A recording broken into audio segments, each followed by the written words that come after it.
My grandmaster, who was born and raised in Seoul, South Korea, once told me of his experience as a child with black-eyed children, and it was more disturbing than I could have ever imagined.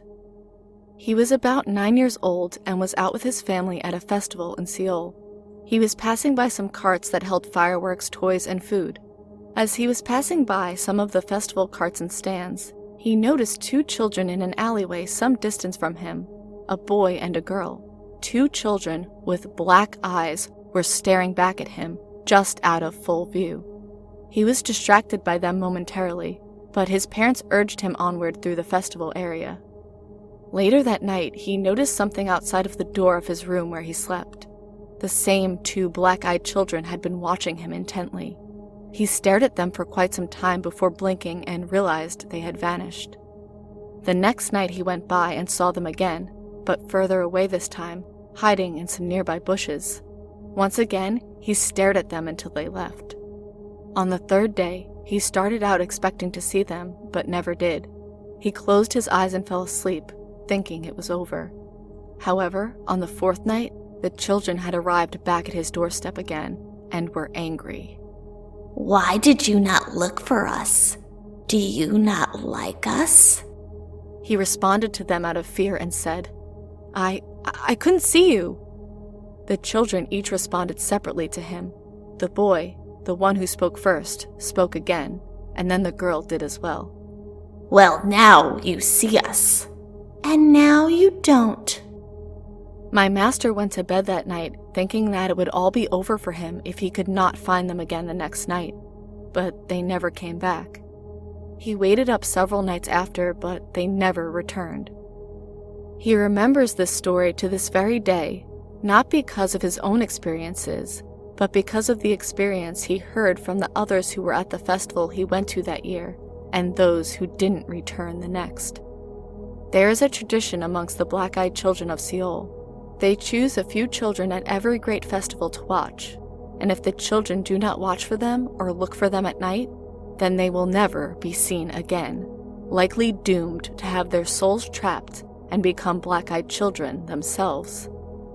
The warning he left to me, and to anyone else for that matter who reads or hears this story, is this: avoid making eye contact with the black-eyed children, because the night you no longer see them, no one else will ever see you again.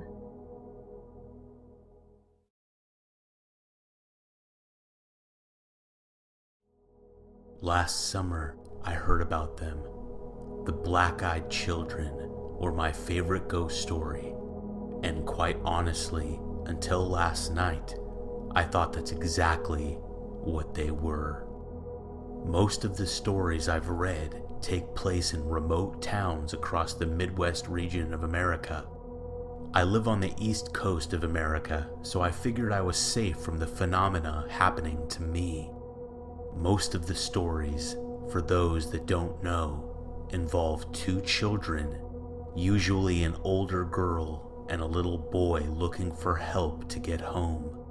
Sometimes the stories happen at night, sometimes early morning just before sunrise. My event happened at 1:04 a.m. Sunday, June 1st. I had been watching a science fiction double feature at my neighbor's house. It was me, and let's call them Zeke and Harry. His house is exactly a quarter-mile away, so I had walked over expecting to have some drinks and watch the movies.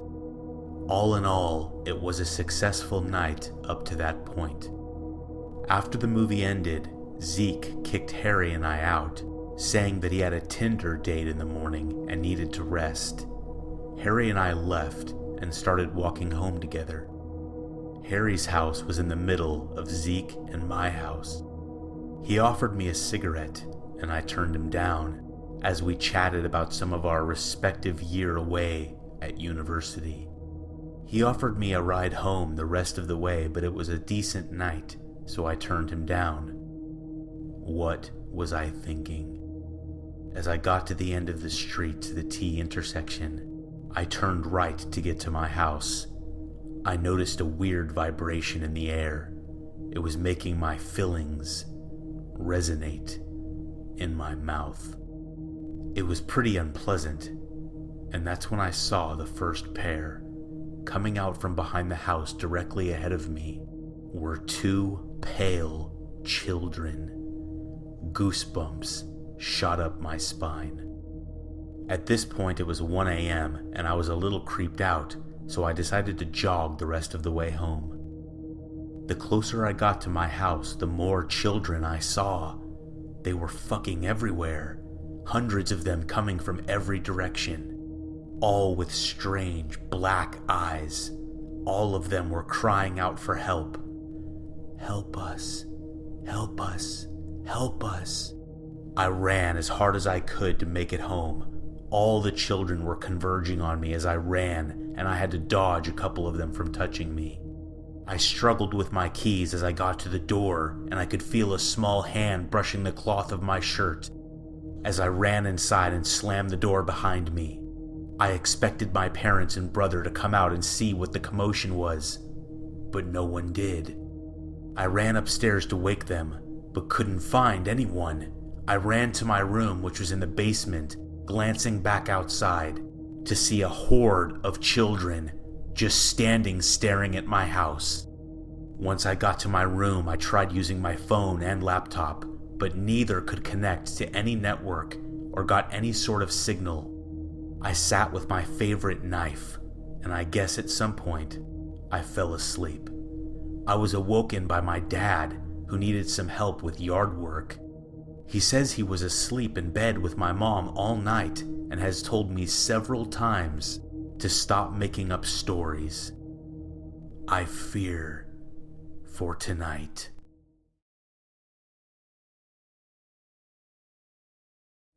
It all began on a beautiful day at the beginning of autumn in 1998. I live in a small town called Gratham in Lincolnshire, United Kingdom. I was out with a couple of friends and it was coming up to the end of the summer holidays. I was at my friend's house when I decided to nip home to get a drink. My two friends walked down with me as it was only around the corner, a 5-minute walk to my house. I went in and they waited outside for me, or so I thought. While I was inside, I had a real thirst and drank about 3 pints of water before going back out to my friends. When I went back out, there was no sign of my friends. I looked up and down the street for them. Down the street, about 4 houses down from mine, there were a couple of large trees about 18 feet high overhanging the fence at the front. As I looked down, I saw 2 pairs of legs, as if 2 people were backed up in the tree, hiding. I automatically thought it was my friends messing around, so I started walking down, shouting that I could see them and to stop messing around. As I shouted to them, they sort of jumped over the fence where the trees were, a feat on its own really, came out on the other side of the trees and weirdly jumped over the next fence into the next door garden. I say weirdly as in the way they jumped. It was more like a dive rather than climbing. When they entered the next garden, they went to a gate at the side of the property, which was about 8 feet high, and proceeded to dive jump that too. I didn't understand how they had done that, but I still wasn't fazed by it and shouted again for them to stop messing around. Then I had an idea. I'd go down quickly and catch them when they come out of the next garden. I proceeded on to the next garden and couldn't believe what I was looking at. There in the garden stood 2 people. At first, they looked really odd. There was a man about 50 wearing a large trench coat that went down nearly to his feet. I could see he had large black boots on. As my eyes moved up, I saw his hands. They were very pale, and I noticed that his fingernails were very long, like claws, and they were really dirty, like a yellow color. Next, I saw his head. It was bald on top, and at the sides had long black greasy hair down to his shoulders. Its mouth was open enough to show sharp yellow teeth, and it had a large pointed nose. That's when I noticed the eyes. Jet black eyes that you would never believe if you hadn't seen them. I instantly froze on the spot. It felt like time froze. No one was around, nothing moved, no wind, and all I could do was stare into its eyes, and I knew it was staring right back at me. I was aware of the other one near it. He was younger and dressed in more modern clothes of the time, as in trainers, popper trousers, a blue puffer jacket, and a baseball cap. I didn't see that one's face, as I was stuck staring into those deep, endless pits that were the eyes of the first thing. I will tell you now that I have never, ever felt so terrified in all my life. After what felt like hours, I managed to break the gaze and run home. When I got indoors, I cried my eyes out. I think it was the shock, the horror of knowing these things are wandering around in broad daylight. I never knew what they were until last night when I discovered the stories of black-eyed children. After reading some of the stories, I realized I was quite lucky that it wasn't a nighttime door visit, and I hope I never experience it again.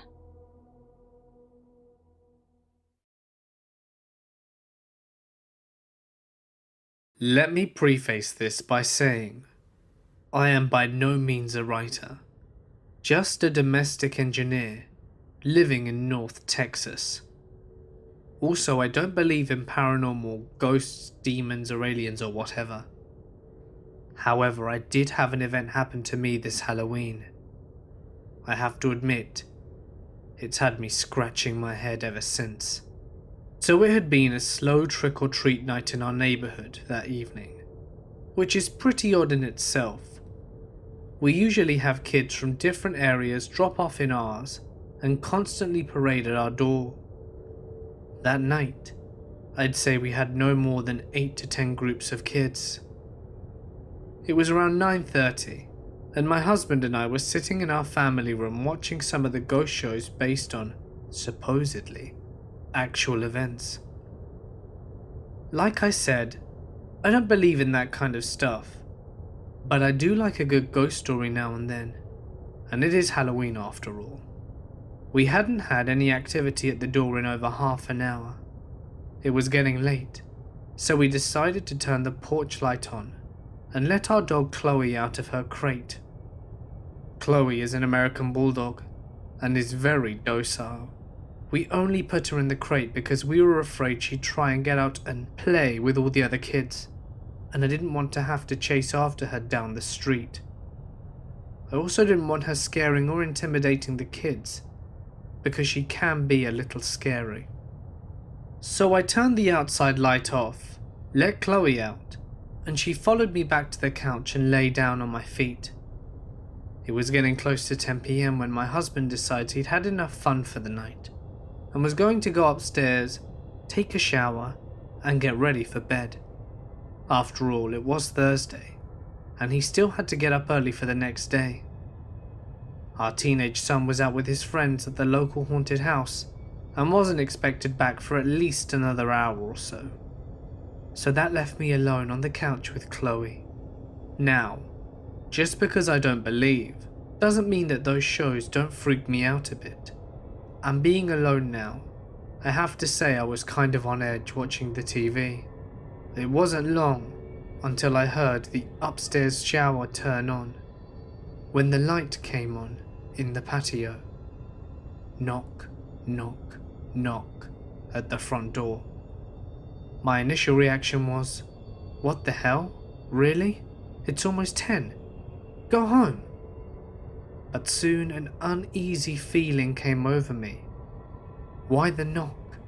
Our doorbell glows in the dark, and without the porch light, it would have been extra obvious to everyone there. I paused. I couldn't really just ignore it. Our front door had a big glass panel, and everyone right by the door could easily see inside and know that I was just sitting there watching TV. It would have been rude for me not to answer. Just before I get up, knock, knock, knock, again from the door. I glanced down at Chloe, but she was gone. My gaze followed her usual path to the front door, expecting her to be on her way there as she normally does. Nothing.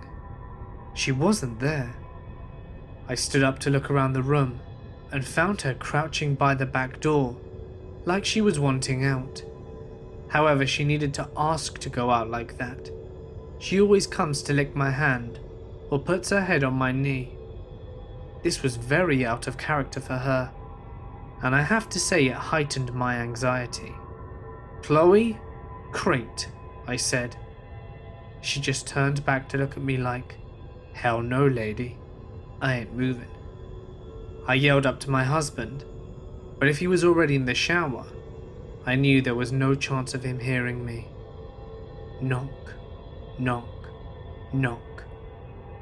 About the time a car drove by our street and cast enough light on the door for me to see the silhouettes of two small children through the glass. I instantly felt relief. It was just some kids, probably a couple off my neighborhood on their way back home and wanted to stop by and show me their costumes or something. I headed for the door and looked back to make sure Chloe wasn't following. What a great watchdog, I thought I had to myself. She just sat there. I turned on the porch light when I got to the door, and sure enough I could see through the glass. It was a couple of pretty small kids. A little late for such young ones, I thought, and began to wonder about what kind of parents would let their kids run around the streets this late at night. I opened the door, enough to see where I could block Chloe's escape if she decided to grow some balls, which was only about 2 feet. What struck me immediately as odd was that the kids weren't wearing any costumes. They were wearing normal street clothes. Also, no customary trick or treat either. I began to feel very uneasy. It was a girl and a boy. The girl to my left was older, I'd say around 11 or 12. I could tell she was blonde, but I couldn't make out any distinct features, as our lights are from high above and on the columns at the front of the porch, so most of the light was coming from behind them. I had not opened the door wide enough for any of the light to come inside and hit them. The boy was younger, about a foot shorter, and between 8 or 9 I'd say, and looked to have light brown hair. The girl very politely spoke up. "Ma'am, can we please come inside and use your phone to call our mother?" As she spoke, something in the pit of my stomach was telling me that something was wrong. What kid, even at that age, doesn't have a cell phone of their own these days? I couldn't remember the last time I'd had anyone ask me to use my home phone. Hun? Don't you have a phone of your own that you can call your mum on?" I asked this, and that is when things got really weird. Both kids turned to look at one another, as if they were going to say something, but neither ever spoke. They both turned back to me and the girl said, "Ma'am, my cell phone battery doesn't have any charge left in it. Can we please come inside and call our mother? We're alone out here, and my brother is scared." I have to admit, there were two competing feelings going on inside me. The first, that of a mother's heart and wanting to help these two small children get to their mother. The other, a sinking fear in my gut that was keeping the other feeling at bay. It was then I noticed that during the short conversation I'd already opened the door a few extra inches, which I was completely unaware of doing. I stopped. "Honey, why don't you give me your mother's number and I can call her myself?" Another pause, and they looked at each other again. After a short moment they turned back to me and the girl said, "Ma'am, my little brother has to use your bathroom. Can we please come inside whilst you call our mother?" And with that last statement, the little girl moved closer to the door, almost as if she was going to walk in. As she did, she stepped into the light coming from inside the house, and I got my first real good look at her. Solid, jet black eyes.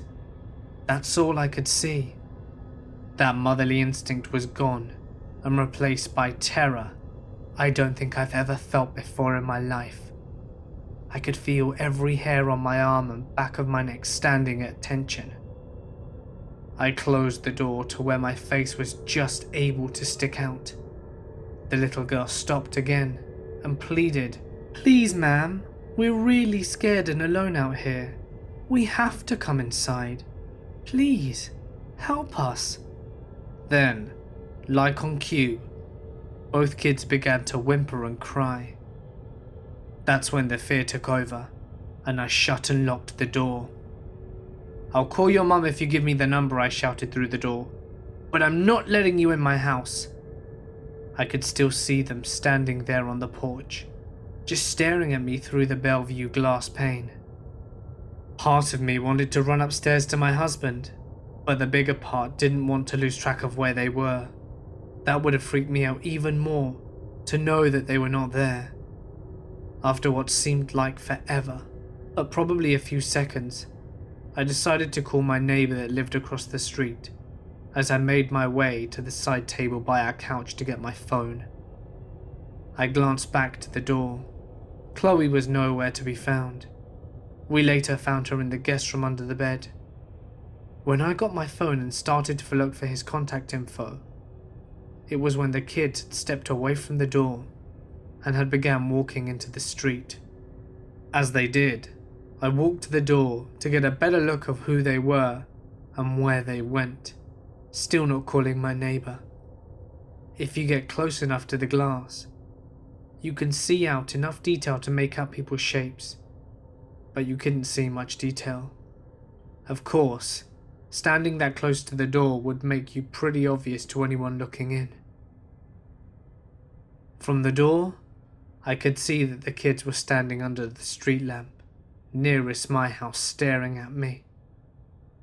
As I lifted the phone to my ear after calling them, only then did the kids start walking down our street. I met my neighbour out under the lamp once he was out there, but the kids were nowhere to be seen. Like I said, I don't believe in any of this stuff, and had never even heard about black-eyed kids before talking to my friend. What I really think, what I have to think, is that these kids were just yanking people's chains on Halloween night. But I will say this for them: they were really, really good at it, and they scared the shit out of me and my dog, black-eyed kid or not.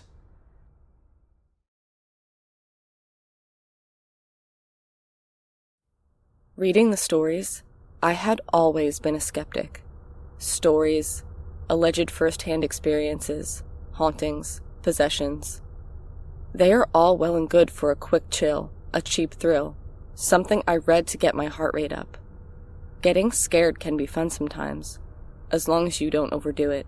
Just a little something silly to get worked up about. In my lurking in books, and on numerous sites on the internet, credible or not, I have come across many a story or account about ghosts, demons, the Jersey Devil, you name it. Recently I have found my way into stories about BEK, or black-eyed kids. No, these children did not get a black eye from a fight. I don't believe there would be a soul out there with the backbone to try and attack these kids. No, BEKs are kids. If that was not straightforward enough, usually, from all the accounts I have read, in their teenage years, if they even physically age at all, their eyes are pitch black. No pupils, no corneas, no white showing at all. Pitch black. They have olive skin and wear run-of-the-mill clothing, as in hoodies. However, in a non-physical sense, they always bring with them an overwhelming sense of fear and dread. They are all intriguing, and when approached by them, again, from all the accounts I've come across, it's like you are in a slight hypnosis, though you quickly snap out of it when your instincts take over, usually as you meet their eyes. Then there are the theories about what these BEKs might be. These theories range from lost souls to alien-human hybrids and even to vampires, though the latter may be an extreme stretch to link the BEK to the current social infatuation of vampires found commonly in young persons. In light of all this, I have always been a very fact-based person. If its existence was not apparent, or the existence of the thing in question was not testable and verifiable to me, it did not exist. However, one night, one long, terrifying night, which still haunts me to this very day, showed me the proof and required me to open my eyes and mind. My story begins when I left my mom's house. I had gone over to visit because my father, her husband of 63 years, recently passed away, and Mom wasn't taking it too well. I knew she needed support from her loved ones, and I was more than willing to go visit and keep her company, but it was getting late. My mom lives in the suburbs, tidy lawns, plenty of neighbors, paved roads, and even though it was near 11 p.m. when I left, the streets were extremely lit by the streetlights, who always had your safety and ease of mind at heart. These lights only lit the road, though, and glancing across the street, the houses were cast in eerie shadow. Even a rather safe, charming little neighborhood can seem spooky and uninviting when cast in shadow. I admit, I was terribly chilled. Sliding into my car, I revved the engine and waved to my mother, who was standing in the doorway, wrapped comfortably in a warm shawl. She waved back, her old and fragile arm shaking. I saw her mouth, "Be careful," and I smiled, backing out of the driveway. I turned out of the neighborhood, deciding to take the back way, the shorter way, home tonight. In hindsight, that might have not been a good idea. I live a significant ways away, out in the middle of the country in the old farmhouse I grew up in, which my father had left in my name when he and Mum moved out into a place smaller, more easy for care and affordable, and social. He, my father, had always told me growing up, "Don't go out at night and always beware the devils." He was a strong believer in anything and everything paranormal, a very superstitious man, and I always had to resist the urge to laugh at his words, but I knew he meant well. Driving down the dark country roads, there were no streetlights, and the half-assed paved road was cracked and filled with potholes. The fields on either side of the road were empty, just blank stretches of overgrown grass and untended shrubbery. The dark outline of the trees of the woods could be seen looming all the way across the fields on the shadowy horizon. One might even have seen a deer or two once in a while in those fields, but not tonight. The moon offered little light, as the sky rolled with dark, threatening clouds, ready to burst with rain or storm at any moment. Sure enough, a few moments later, the low grumble of thunder sounded, heavy and long. However, no rain fell just yet, much to my pleasure. I hate driving at night and in the rain, and putting those two together would end badly. I just knew it. Accompanied by the occasional roll of thunder, I started to feel a bit anxious. I can't explain it. I just felt shaken up, probably because it was night and it could start raining. Or maybe I had been reading too many ghost stories and legends, and tonight seemed to reflect the mood of the stories I read almost obsessively. To try and calm myself, I flicked on my old car's radio and turned the old-fashioned knob back and forth, slowing down a bit as I attempted to find a station that came in clearly. Nothing doing. Weird. There was a broadcasting tower right near here. It usually came in perfectly, clear as day. But still nothing. The white noise and static of the blank stations was doing nothing to appease my anxiety. I gripped the steering wheel tightly as more thunder boomed from the sky. Aggravated, I forcefully shut off the radio, gritting my teeth. Glancing down at the dashboard, I noticed I was nearly out of gas. Groaning, I searched the road for a sign for gas. As I was scanning the side of the road, I noticed from the corner of my eye 2 figures walking on the side of the road, shrouded in shadow. They were walking slowly. One turned around, walking backwards, his or her thumb sticking out.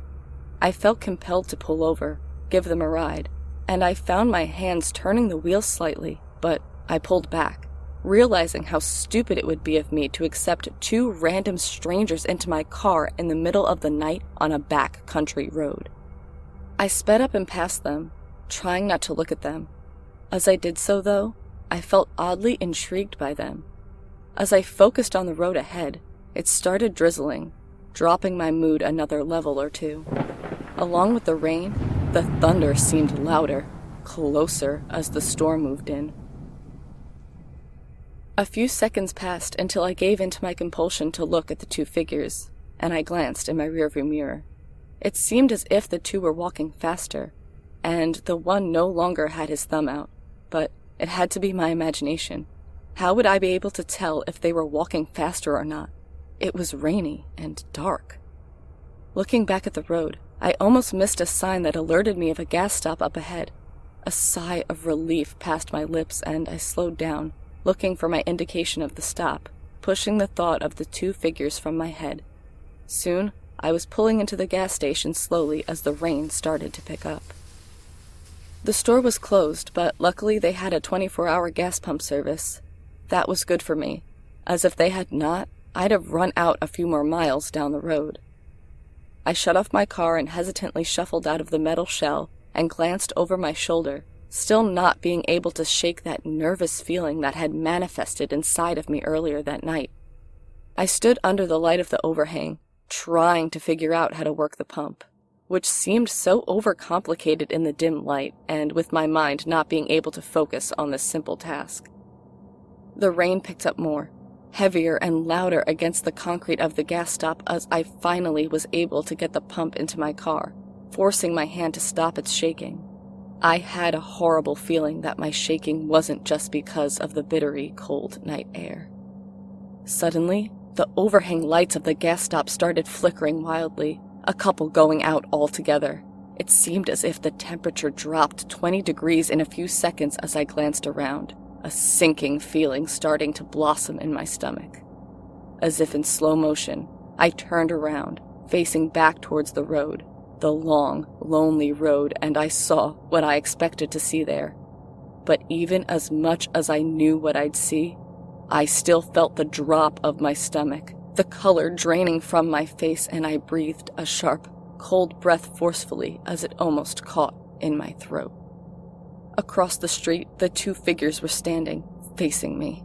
They started crossing the street slowly but surely, and I fumbled with the gas pump.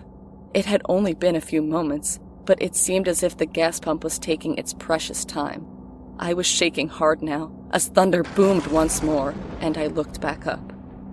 The figures were now at the entrance to the gas stop, and my breath was quick and shallow as I blindly shoved the pump back into its holder, not being able to tear my eyes away from the figures. As they drew closer, I became more frantic, even though, now as they walked into the flickering light of the overhang, I saw they were just two teenagers. They looked ragged and frigid and soaked from the rain. I straightened up a bit, still terrified, but another compulsive feeling, similar to the one I experienced in the car, was bubbling, and I felt obligated to talk to these two, though I insisted to myself to just drive away, not to risk anything. They were extremely close now, at the next pump when I slid into my car, shaking wildly, and fumbled for my keys, cursing myself as I dropped them on the floor. Leaning down, I swiped them up and sat back up. A cold, sickening feeling as I came face to face with one of the teens, who had his hands on my window, knocking slowly but forcefully. I rolled down the window a bit, just a bit, no bigger than to allow maybe a small child's hand through. Before I spoke, he spoke first. The other figure was standing in the background, still, but I could see something of a grin there on her pale face. Can you give us a ride into town? We missed the bus and don't have a ride. He spoke slow, and something about his voice made me shiver. A cold chill swept down my spine and I opened my mouth, but no sound came out. Clearing my throat, I glanced at the dashboard and the keys in my hand. I'm sorry, but I'm not going into town, I stuttered, keeping my eyes down, not at the kids. However, the teenager knocked harder and made me jump a little, as he insisted another time for a ride. I told him no once more and looked up, trying to seem intimidating, which seems silly, trying to seem intimidating to a child. But a horrible, chilling sight greeted me. I looked the kid right in the eyes and gasped sharply, my back hitting my seat as I went to back away. He had eyes. Oh, he did. But they were blacker than the night. Pitch black. No discernible pupils and no white whatsoever showing. Pure black. Deep, brooding, and surprisingly intriguing, But my fear got the better of me, and I quickly turned the key and my engine revved to life. I thanked God, which I had never, ever done before tonight. My car had not stalled, and I went to pull away, and the kid banged on my window with a pale fist, screaming for a ride. I took off speedily down the road, apologizing to my father again and again. I had laughed at him, never took his warning seriously. After a few more minutes, I pulled into my driveway and right onto my lawn, in front of my porch. I didn't want to spend any more time outside than I already had, and jumped from the car, leaving the door open, and ran inside, slamming the door and locking it, even going as far to put a chair in front of the door in case someone, or something, tried to get in. Sinking into the chair in front of the door, I shivered uncontrollably and started to cry, hiding my face in my hands as two dark figures stood at the end of my driveway.